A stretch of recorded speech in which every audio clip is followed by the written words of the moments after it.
And in that detailed interview, the Chief Minister made that sensational claim today that the Vyapam whistleblowers, or at least one of them, was sponsored by the Congress. And the Congress General Secretary Digvijay Singh has hit back, saying Shivraj Singh Chauhan is in the habit of lying. Listen in.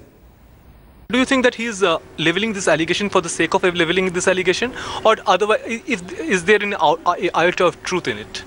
He is basically in the habit of lying.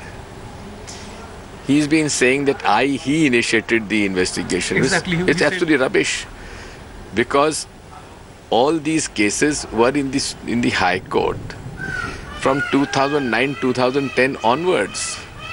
FIR was filed in 2009, 2010. In the Assembly, questions have been answered that these cases have been registered. What is he talking about? He's talking absolutely against the facts of this case. Okay, that's Digvijay Singh, and that is the big story. We'll have more of it at 10 p.m. on Newsroom. But let's turn to the other story that we are tracking tonight. Despite the outrage over a taxi for sure cab driver being found masturbating behind the wheel by a woman passenger, the man is still out on the loose. Activists are questioning now why no action has been taken by the Delhi police in the case.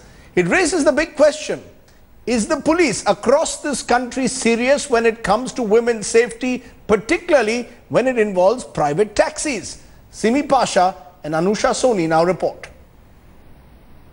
I saw that his hand, one of his hand was like between his legs, and I wasn't sure what was happening, but then I saw his hands move in a very vigorous, violent way. So I asked him, "Aap kya kar rahe ho? Aapko sharam nahi aati hai?" And he said, "Kya kiya maine? Batao." Delhi woman recounting her horrifying ordeal, alleging that a taxi for sure driver traumatized her by masturbating during a ride from South Delhi to Faridabad.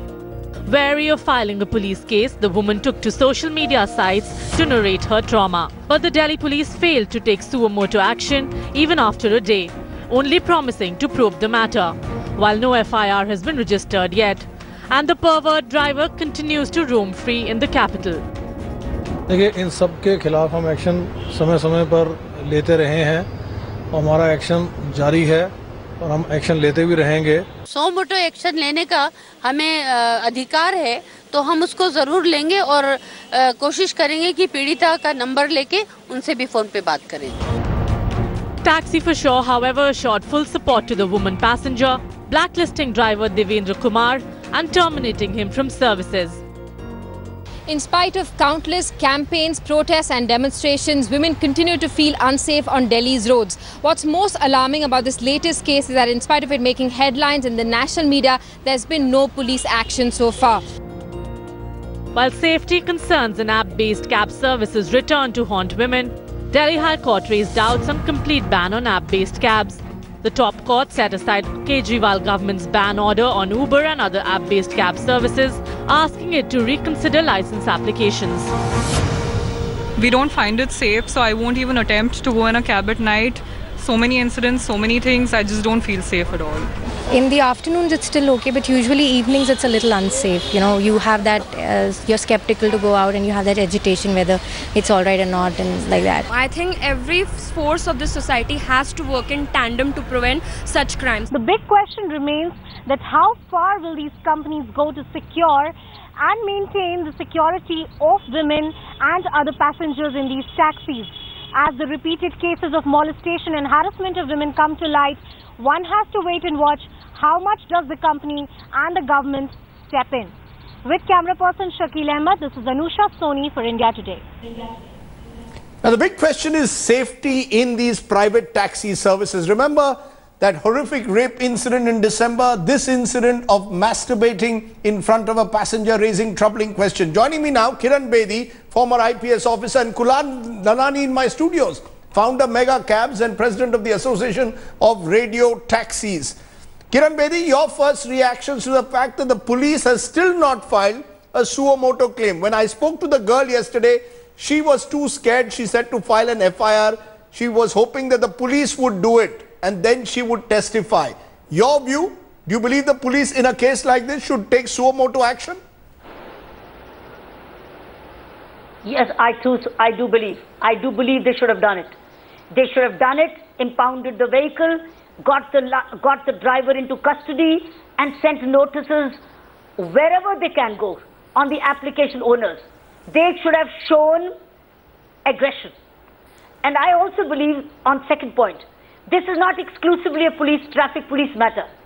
It's a government response.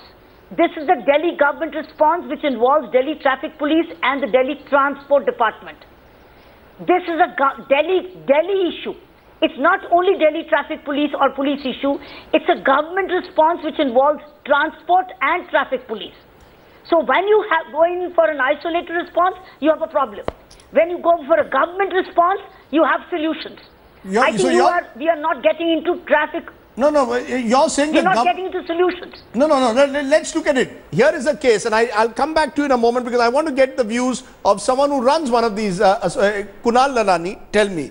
The taxi service tells us that they have terminated the services of the driver. Thereby, they washed their hands of a case like this. Is that enough? The fact is that the taxi service doesn't seem to want to take responsibility also by filing an FIR. So the girl is too scared to file an FIR at the moment. The taxi service refuses to file an FIR, and the police doesn't file an FIR, and the man is out there. He may be today, even as we speak, driving a car and God knows doing what. Well, why doesn't a taxi service take greater responsibility for its drivers? Well, Rajdeep, we have been shouting from rooftops for the last 8 months regarding this. The real problem lies in the licensing of the taxi services.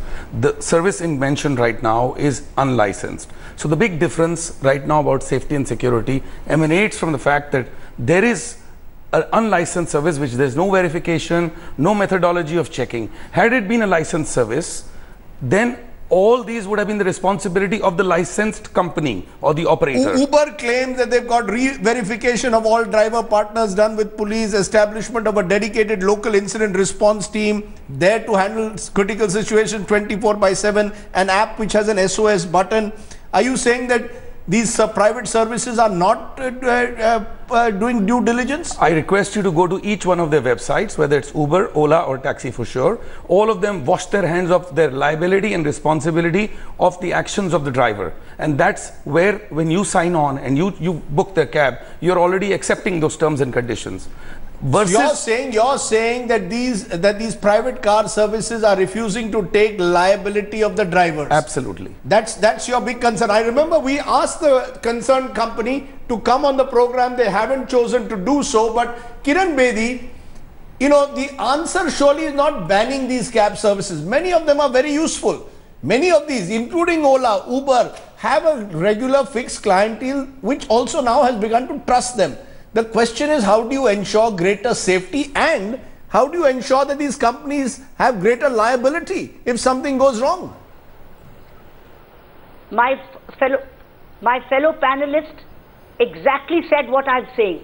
There's a systemic failure, and this systemic failure is shared between Delhi Traffic Police and Delhi Transport.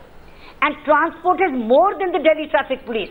There's something to be done by the Transport Department. There's something to be done by the Delhi Traffic Police. And both are not doing their job. Both are not doing their job. Because licenses, now the High Court has said, these applications cannot be banned, but you make conditions of safety in the licenses. Put women's safety issues in the licenses and make them suable.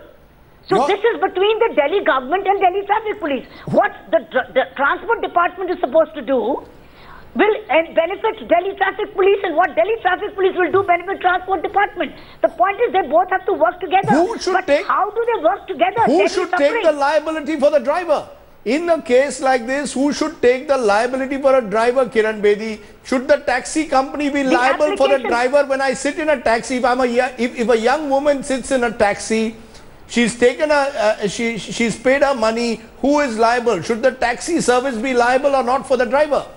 Should the taxi service have filed an FIR? Absolutely liable. Absolutely liable, but provided the license has those conditions. Okay, My fellow panelist is right. That's an important point. They don't have a license. They don't have those conditions. Let me check that. Are you saying that the licensing conditions do not involve imposing liability on the drivers? Are you saying that the taxi services today which are plying on the road do not have as part of their licensing agreement having to impose liability on the actions of their drivers? Not at all. As per the licensing conditions of the Delhi radio taxi scheme, yes, which is the Delhi government rules and regulations, the operator who takes a license is liable, responsible, and will be held. That's for a radio taxi scheme. That's what you're pitching for. But are you saying the private cab services are not liable? Firstly, this is not part of their licensing conditions. Firstly, I would like to clarify. I think over the last 8 to 10 months, there's been a clear confusion in the mind of the viewer as well as even I would say the customers. Yes. There is nothing known as app-based service. All of us are app-based. All the companies, it's just that they talked about it. We all now, as per the new laws, are allowed to aggregate. Whether you are licensed or not licensed, you are allowed to aggregate. So the fact is there is licensed taxi service and there's unlicensed taxi service.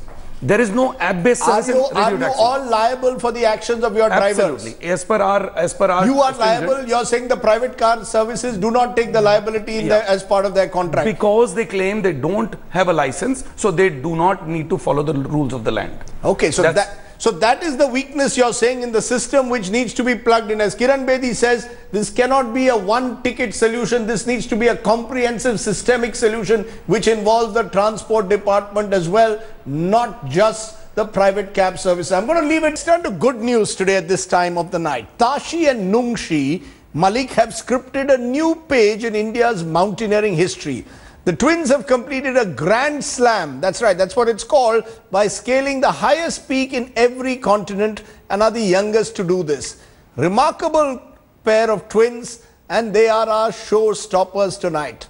Delighted to be joined from Haryana's twin sisters from the town of Sonepat, Nungshi and Tashi Malik. The first Indians to win the Mountain Grand Slam are with us. Appreciate both of you joining us. You're dressed identically. First of all, congratulations. That's true. Many congratulations. And tell me why you dressed identically.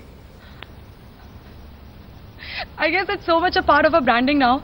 Everybody in India sort of associates us with the same set of apparel, which my sister totally hates, I can guarantee. Which is why I've tied my hair today so that you can distinguish between us. And by the way, I'm Nungshi. Yeah, and I'm Tashi. Okay, you're Nungshi, you're Tashi. But tell me, this craze for mountaineering, when did it start for the two of you? Right, this craze for mountaineering actually started in 2009 when we finished our high school and we just got out of school, fresh buds, and like most parents, would ask the children what would we like to do after our high school. Our father actually came up to us and said, why don't you go for this basic course in mountaineering? And meanwhile, while we were looking for colleges, we said that was a good idea just to explore the outdoors. And so that first initial yes to mountaineering actually turned our lives forever. Because when we went to the institute and started doing the basic course, we realized that that was one thing we really loved doing. And it sort of started seeping in. So that was the seed that was sowed soon after our basic course. And what has been the most difficult? You've scaled every highest mountain peak in every continent. Which has been the most difficult? That's right. Well, physically, I would rate Everest the hardest. Going above 8,000 meters is considered the death zone, where your oxygens, drop down from like 21%.